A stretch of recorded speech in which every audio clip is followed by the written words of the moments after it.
Code decode होता क्या है, साथ ही अंग्रेजी वर्णमाला के अक्षरों का क्रमांकित मान और अंग्रेजी वर्णमाला के किसी भी अक्षर का विपरीत अक्षर क्या होगा। कोड क्या है? जब हम अपनी बात को किसी गुप्त तरीके से व्यक्त करते हैं तो वह तरीका उस बात का कोड कहलाता है। डिकोड क्या है? गुप्त तरीके से कही गई बात को जब वास्तविक अर्थों में व्यक्त किया जाता है तो यह तरीका डिकोड कहलाता है। देखिए, कोडिंग डिकोडिंग के क्वेश्चन जो आता है वो अंग्रेजी अल्फ़ाबेट तथा नंबरों पर आधारित होते हैं। इसके लिए आपको 2 पॉइंट याद रखने होंगे। अंग्रेजी वर्णमाला के अक्षरों का क्रमांकित मान और अंग्रेजी वर्णमाला के किसी अक्षर का विपरीत अक्षर क्या होता है। अंग्रेजी वर्णमाला के अक्षरों का क्रमांकित मान इस प्रकार है: ए का 1, बी का 2, सी का 3, डी का 4, ई का 5, एफ का 6, जी का 7, एच का 8, आई का 9, जे का 10, के का 11, एल का 12, एम का 13, एन का 14, ओ का 15, पी का 16, क्यू का 17, आर का 18, एस का 19, टी का 20, यू का 21, भी का 22, डब्ल्यू का 23, एक्स का 24, वाई का 25 और जेड का 26। इसे याद रखने के लिए हम आपको एक ट्रिक बता देते हैं। ईजुएटी शब्द को याद रखिए, जिसके अक्षरों का क्रमांकित मान है ए का 5, जे का 10, ओ का 15, टी का 20 और वाई का 25। आपको ये भी याद रखना होगा कि किस लेटर के आगे या पीछे कौन कौन से लेटर आएंगे। जैसे ई के पीछे डी, सी, बी, ई आएगा, जी के पीछे एफ, ई, डी, इसी प्रकार से। जैसे यू के आगे भी, डब्ल्यू, एक्स, वाई, जेड, इस प्रकार से आपको याद रखना होगा।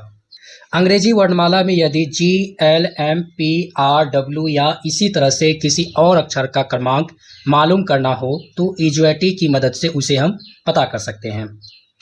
जैसे एन का क्रमांकित मान ज्ञात करें। ईजुएटी शब्द को देखें। प्रश्न में एन का क्रमांकित मान ज्ञात करना है। ईजुएटी शब्द में एन का सबसे नजदीक अक्षर वर्णमाला में ओ है।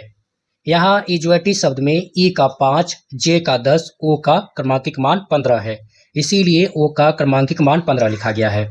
और एन जो है ओ से एक चरण पीछे आता है, इसलिए 15 में से अगर 1 घटा दिया जाए तो 14 बचता है, इसीलिए एन का क्रमांकित मान 14 हो जाएगा। इसी तरह से दूसरा एग्जाम्पल लेते हैं। डब्ल्यू का स्थानीय क्रमांकित मान ज्ञात कीजिए। चूंकि वर्णमाला में डब्ल्यू ईजुएटी के वाई अक्षर के सबसे नज़दीक है, वाई का क्रमांकित मान 25 होता है। हमने आपको पहले ही ट्रिक में बताया था कि ई का क्रमांकित मान 5, जे का 10, ओ का 15, टी का 20 और वाई का 25 होता है। यहाँ डब्ल्यू वाई से 2 चरण पीछे है, इसलिए 25 में 2 घटा दिया जाए तो 23 बचता है। 23 जो है डब्ल्यू का क्रमांकित मान है। अंग्रेजी वर्णमाला के किसी अक्षर के विपरीत अक्षर, तो ये जो होता है ये क्रमांकित मान के अनुसार होता है। ए का उल्टा जेड, बी का उल्टा वाई, सी का उल्टा एक्स, डी का उल्टा डब्ल्यू, ई का उल्टा भी, एफ का उल्टा यू, जी का उल्टा टी, एच का उल्टा एस, आई का उल्टा आर, जे का उल्टा क्यू, के का उल्टा पी, एल का उल्टा ओ, एम का उल्टा एन। आपको इसमें एक पॉइंट याद रखना होगा। अंग्रेजी वर्णमाला के वे 2 अक्षर एक दूसरे के विपरीत होंगे जिनका योग 27 है। यहाँ देखें ए और जेड एक दूसरे के विपरीत है, इनके क्रमांकित मान का योग करें 26 और 1 तो 27 हो जाता है। उसी प्रकार से जितने भी अक्षर हैं एक दूसरे के विपरीत, सभी के क्रमांकित मानों का जो योग है वो 27 होगा। जैसे देख लीजिए, 25 और 2 27, 24 और 3 27, 23 और 4 27, 22 और 5 27 और इसी प्रकार से।